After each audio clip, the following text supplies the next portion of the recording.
नमस्कार दोस्तों, मेरा नाम है रंजीत झारिया और स्वागत है आप सभी का आरकेजे सिविल पाठशाला यूट्यूब चैनल पर। दोस्तों, आज हम चर्चा करने वाले हैं भारत के सबसे ज़्यादा चर्चित विषय भारत के लेबर कोड।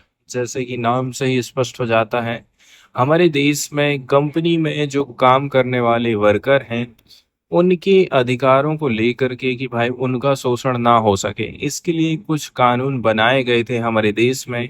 सरकार ने उस पर मॉडिफिकेशन किया है और बहुत सारे कानूनों को मर्ज करके मात्र 4 ठो बना दी है। नए कपड़े पहना दिए गए हैं, साथ ही साथ कुछ बदलाव भी हमको देखने को मिलते हैं।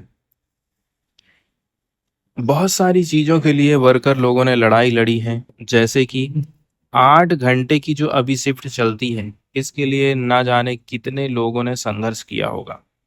लेकिन सरकार कहती अब 8 घंटे काम मत लो, 12 घंटे भी आप काम ले लो।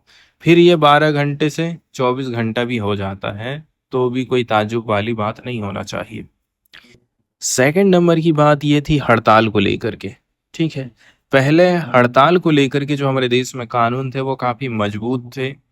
हड़ताल आखिर है क्या?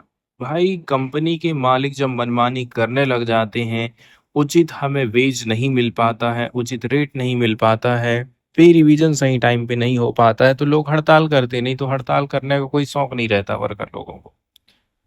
लेकिन अभी जो नए लेबर कोड आए हैं, उसमें हड़ताल को लेकर के जो पावर है वो किसको शिफ्ट कर दी गई है? कंपनी के मालिक को शिफ्ट कर दी गई है। जिस मुद्दे के ऊपर आज हम चर्चा करेंगे वो मुद्दा है, महिलाओं को अब नाइट शिफ्ट में एंट्री दे दी गई। हम खुद पुरुष लोग तक तो नाइट शिफ्ट नहीं करना चाहते हैं, तो महिलाओं की तो आप बात ही छोड़ दीजिए। और जब आपने अलाउ कर दिए हो तो देखा ये जाएगा कि महिलाओं को जबरदस्ती नाइट शिफ्ट में लाया जाएगा, ताकि उनका सेक्सुअल वायलेंस किया जा सके, रेप हो सके, एक प्रकार से उत्पीड़न उनका हो सके। ज़्यादातर कंपनी में या फिर शॉप में आप देखेंगे, चाहे कोई भी मॉल हो, किस प्रकार की लड़कियों को रखा जाता है। ठीक है, बहुत ज़्यादा एज वाली नहीं होती हैं, एडोलसेंस रहती हैं, सुंदर दिखने वाली रहती हैं, गोरी लड़कियों को रखा जाता है। तो यही जो चीज़ है कंपनियों में भी हमको देखने को मिलती है। मतलब इससे क्या होगा? इससे जो सेक्सुअल वायलेंस के प्रति जो वर्नरेबिलिटी है उनकी दोस्तों और भी ज़्यादा बढ़ जाएगी। लेकिन उड़ीसा गवर्नमेंट की तरफ से कुछ कदम उठाए गए हैं। ये कदम काफ़ी इम्पोर्टेंट है, जिसकी यहाँ पर हम चर्चा करने वाले हैं। उड़ीसा सरकार ने महिलाओं की सुरक्षा को लेकर के चिंता जताते हुए सोमवार को एक नोटिफिकेशन जारी किया है। इस प्रकार का नोटिफिकेशन काश केंद्र सरकार की तरफ से किया जाता तो और भी अच्छा रहता। इस नोटिफिकेशन में वर्क प्लेस को महिलाओं के लिए ज़्यादा सेफ बनाने के कुछ उपाय बताए गए हैं। इसमें खास बात यह है कि नाइट शिफ्ट में एडोलसेंट्स को नौकरी देने पर पाबंदी है। मतलब कम एज वाली जो लड़कियां हैं, उनको नौकरी मत दीजिए, नाइट शिफ्ट मत कराइए। लेकिन ऐसा बिल्कुल होने वाला नहीं। जानबूझकर उनको नाइट शिफ्ट में बुलाया जाता है और जबरदस्ती, क्योंकि कानून की ना तो उनको जानकारी रहती है, क्योंकि मालिक जो है वास्तव में मालिक बन जाता है। ये नोटिफिकेशन लेबर और एम्प्लॉयज स्टेट इंश्योरेंस डिपार्टमेंट ने जारी किया है। इसमें क्लियरली बोल दिया गया है कि अगर कोई महिला कर्मचारी, वुमेन एम्प्लॉय नाइट शिफ्ट में काम करने को तैयार है, तो उसकी रिटर्न कंसेंट लेना अनिवार्य है। तो ये कोई बड़ी बात नहीं होगा कंपनी के मालिक के लिए, ये एक ठो कागज में उससे साइन करवा ले। ठीक है, पहले काम करवाएंगे, इसके बाद साइन बाद में होते रहेगा। महिलाओं की सुरक्षा को ध्यान में रखते हुए सरकार ने बहुत सारे सुरक्षा मेजर्स बताए हैं, जैसे कि जीपीएस ट्रैकिंग सिस्टम से लैस ट्रांसपोर्ट फैसिलिटीज होना चाहिए। अब जहां ट्रांसपोर्ट की फैसिलिटी अवेलेबल नहीं है, वहां पर खुद के वाहन से जब महिला जाएगी तो उसमें कहाँ का आप जीपीएस ट्रैकिंग सिस्टम लगा दोगे। इसके अलावा हर ड्राइवर का बायोडेटा और पुलिस वेरिफिकेशन होना चाहिए, चाहे वो सीधे कंपनी द्वारा रखा गया हो या किसी एजेंसी या फिर सर्विस प्रोवाइडर से लाया गया हो, क्योंकि ज़्यादातर कंपनियां ऐसी हैं वर्कर को ट्रांसपोर्ट की फैसिलिटीज नहीं देती हैं।